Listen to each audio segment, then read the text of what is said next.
Hi everybody, it's Katie back with another episode of my vlog, and today is Sunday, so of course it's time for the Cinema Club Sunday Roundup. Turns out this week for us was a whole lot of sequels. We only watched one movie this whole week that was not a sequel, but we watched some pretty good sequels this week. So what did we watch? Let's dive on in. We started the week 3 nights in a row watching V: The Final Battle. This is, of course, the TV miniseries from 1984, which is the follow-up to the original V miniseries. The kids completely fell in love with the whole story, the concept of the reptilian visitors who are masquerading as human-like with their fake skin, eating live small animals, and getting into all sorts of trouble. Spoiler alert, they've come to Earth not only to steal all of our water, but to take humans to use as a food source. So, yikes. So this is 1 year after the original TV miniseries. They did a follow-up, 3 more episodes, but like the original miniseries, each of these episodes is like a movie length type of thing. So it is like watching kind of a trilogy to watch V: The Final Battle. It's pretty great. The original creator of V, whose name is Kenneth Johnson, apparently had some creative differences with NBC about the direction they took everything in for the follow-up. So he's actually not involved with V: The Final Battle. His name's all over it as the creator of the whole thing, but he wasn't involved with writing or directing or anything on this second miniseries. We see our same kind of ragtag group of rebels who are fighting back against the visitors, who are, of course, the fascists in our thinly veiled, anti-fascist story here. And they're trying to figure out some kind of way to stop these visitors from stealing humans for food. It's a pretty good cause. Of course, one of the daughters of one of the people in the resistance has had sex with one of the aliens and has become pregnant. And so one of the centerpieces of V: The Final Battle is we get to see Robin have her baby. It actually turns out to be babies, a pair of twins, where one of them looks humanoid but has a long forked tongue, and the other one looks like a reptilian, but he has human eyes. When we finally get the birth scene and you get to see the two babies and they show the puppet of the lizard baby crawling out of the open C-section, it's pretty great. Henry was hooting and hollering and screaming about how much he loved that reptilian baby puppet. And he even said it was baby Bowser, which I thought was pretty cute. Anyhow, the baby dies pretty soon, or the reptilian baby dies. The humanoid baby is named Elizabeth. She starts growing really, really fast. She becomes like the size of an 8-year-old within a matter of days in the story of that's taking place. But the reptilian baby dies, which is tragic, but also, boy, his mom sure didn't want him. When she saw him, she was freaking out. But by studying the reptilian baby's blood, our heroes in the resistance are able to isolate a compound which is toxic to the visitors, but not to the humans. So then the rest of the story is basically about their plan of attack and how they're going to deliver this toxic substance, which visually looks like a red powder, to the visitors in their spaceships and wipe them out. I won't tell you what their delivery method of choice is. It's pretty amusing when you see how they decide to go about it. It's pretty satisfying as far as a action adventure story. Of course, there are holes in the plot. Ultimately, the ending is very cheesy. Warning about that. Not going to say what it is, of course, in case you want to watch it and just see for yourself. But there's some very kind of like, are you kidding me? On the wrap up on episode 3. But all in all, it's a pretty fun ride. If you enjoyed the original miniseries, definitely watch V: The Final Battle. I kind of think of all 5 of those episodes as sort of one thing. Again, they did make a TV series afterwards and then they rebooted it several decades later.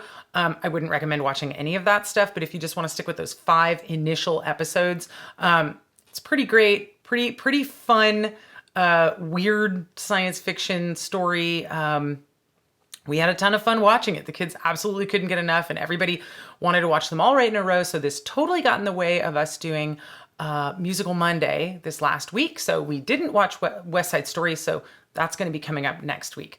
After our 3 nights in a row of the sequel to V, the original miniseries, we decided to watch, for the conclusion of our series of Western Wednesday movies, one of my favorite sequels of all time, Mad Max 2. Of course, we know it in America as The Road Warrior, everybody's favorite post-apocalyptic movie. You can't beat Mad Max 2. It's really one of the best movies I think I've ever seen in my entire life. And it absolutely follows the format of a classic Western. We're in the wastelands of Australia, which really just maps directly to the Wild West and what that landscape looks like. We have Max, who has survived the first movie, even though his wife and child have not. Reminder, he is a cop in the first movie, so we kind of had a funny kind of, are all cops bastards or are there some good cops moments? And I was like, yeah, Mad Max is one of the good ones. So of course, in the second movie, he's kind of just wandering the wastelands, like a lone gunslinger. He doesn't have a horse, but he's out there in his awesome car with his dog, just kind of, tearing up the desert and checking out what's around. And he runs into a settlement, a group of people who are, they're mining oil and refining gasoline at their, outpost in the Wild West, if you will. And they're being attacked by a roving gang of marauders who are led by Lord Humongous. This is the post-apocalyptic guys who look like, crazy, bondage, metal, punk rock type of outfits. And of course, it maps perfectly onto, again, a standard kind of Western plot of you've got the settlers in their town, you've got the gang of marauders who are coming in and, stealing from them, killing them, raping them, whatever. And here comes our hero, Max, riding in to come and save the town. So again, not going to tell you how this one ends, but this one, as far as I'm concerned, is 100% required viewing for basically everyone. Obviously, got a soft spot in my heart for post-apocalyptic movies. I've got a soft spot in my heart for 80s movies. I've got a real soft spot in my heart for the punk and metalhead aesthetic. So all of that is perfect for me. I also love cars. I love crazy cars and cars that have been sort of made from other things. So, all of that is absolutely perfect for someone like me. But I mean, really, Mad Max 2, again, known in America as The Road Warrior. I posted a poster of it when we watched it, and a bunch of people were like, it's called Mad Max 2? And I was like, yep, movies get different release titles in different countries. So I even was saying something about it being a foreign film to one of the kids, and they were like, what? And I was like, it's Australian. Just because it's in English doesn't mean it's from America. Anyhow, it's a perfect movie. It is such a fun adventure. It has so many memorable characters in it. So many great, just like hilariously gruesome moments. It's just a fantastic movie. We absolutely loved watching it again. The kids immediately were like, oh, can we go back and watch Thunderdome now? And I was like, man, we watched Thunderdome like 2 months ago. I don't want to watch it again right now, but I am kind of always down to watch another Mad Max movie. Maybe not the one we most recently watched. We might weirdly go backwards and watch Mad Max next. Unknown. But the direction that I did take them on is in George Miller, the director of Mad Max's other sort of side of his career. Of course, he's the writer and producer of Babe and wrote, produced, and directed Babe, Pig in the City. So we'll get to those in just a second. I'm going to take a brief detour to Hong Kong, talk about another Gordon Liu movie, and then we'll get back to George Miller and Babe and Babe, Pig in the City. But pause on that. Before we got to Babe, we watched another great sequel, 1980's Return to the 36th Chamber. Of course, starring Gordon Liu in the same sort of role that he had in the first 36th Chamber of Shaolin was the first movie. It's kind of like a loose sequel. It's a loose trilogy. They don't exactly fall in line with each other, but what does Sean like to say? A spiritual trilogy? Works really well. Anyhow, this one opens up with workers working at a dye works where they dye fabric. So, I love making hand-dyed fabric. Oh, there's some behind me right there. So of course, I absolutely loved that this movie opens as the setting at a dye works. And you've got a community of people who are working in the dye factory, and for whatever reason, the work they're doing isn't up to snuff with their bosses. And so their bosses hire these like Manchu mercenaries to come in and run the factory, and they start cutting everybody's wages, and everything's just getting worse and worse for these guys that work at the dye factory. And so there's this con man, this kind of like scam artist played by Gordon Liu, who keeps trying to kind of come in and, you know, get things around the fringes, not quite above board. And he comes in and he basically starts pretending that he is a Shaolin monk who knows Shaolin Kung Fu, and he's going to come in and kick these Manchu guys' butts on behalf of the workers at the dye factory. And they come up with this pretty funny methodology where Gordon Liu's character will like do a move and he won't even touch anyone, but all the dye workers will like go flying back as if he has like this crazy, you know, telekinetic power, manipulating power streams or whatever. And he's like throwing them around the room. But of course, they're just acting like they've been thrown around the room. So that works to fool the Manchu guys for a little bit, but then they, of course, catch on to the scam, and our heroes have to come up with another plan. So Gordon Liu decides to go to the Shaolin Temple and pretend to be the monk who he's said he is this whole time. But he's going to sneak into the temple and really learn their Kung Fu, and then come back and teach it to the dye workers so that they can, you know, kick the butts of the Manchu guys. And so, of course, Gordon Liu does not make it into the temple. The actual monks are onto him and they don't want to let him in. And so they work out a deal where he basically has to build this crazy scaffolding made of bamboo in order to kind of earn his entrance into the 36th chamber so that he can study their Kung Fu. So then there's a pretty long sequence of him single-handedly building this Kung Fu bamboo scaffold, which is pretty intricate, and it's pretty neat to watch him single-handedly build a scaffold. And of course, the scaffolding puts him up high enough that he can see down into the 36th chamber where everyone is practicing their Kung Fu, so he starts picking up moves from them. He spends a whole year building this scaffolding by himself, and then he goes back to the Shaolin master and says, okay, I built your whole scaffold. And the guy is basically like, all right, now take it down. And Gordon Liu gets really pissed off. He feels like his time has been wasted. And he basically jumps down into the 36th chamber to have a battle. And of course, he's accidentally learned Kung Fu over the course of this last year that he's been watching these guys from up above while he's been up on the scaffolding. So newly armed with the knowledge that, hey, he actually learned some Kung Fu, he goes back to the village to confront the Manchu guys. And there's a series of fights in basically like construction-y type areas where he gets to use his scaffold Kung Fu, so cool, to defeat these guys. So, I mean, spoiler alert, but it's a Kung Fu movie. They all kind of have the same story arc. You knew who was going to win in the end of this one. Even though I just told you who wins, this movie is a total gem. It's very funny, full of action, great Kung Fu, great performance from everybody in the movie, but of course, Gordon Liu as the star. He is fantastic. Totally recommend it if you like Kung Fu. Totally recommend it if you like action movies, action comedies. Very, very good movie. Return to the 36th Chamber. Definitely recommended there. And of course, it has a sequel as well, which we will probably be watching in the near future. The night after we watched Return to the 36th Chamber, I suggested that we watch Babe because I knew that I wanted to show the kids Babe Pig in the City. And I had a feeling that they wouldn't remember Babe. This is one of those movies that we watched over and over and over again when they were really little. And for whatever reason, they don't remember it. It's probably been 5 or 6 years since we've watched it. And they just had no memory of it at all. So it was kind of cool to watch it fresh with them, even though I remembered every part of it. They were absolutely charmed. Of course, Babe is a really charming story of a little pig who learns how to be a sheepdog. Come on, how can you not love that? The human stars of the movie are great, especially James Cromwell as the farmer. But the animals are who make the movie. It's done with a combination of trained animals, animatronics, and computer animation. The action with the animals looks really, really, really good. It's all held up extremely well 25 years later.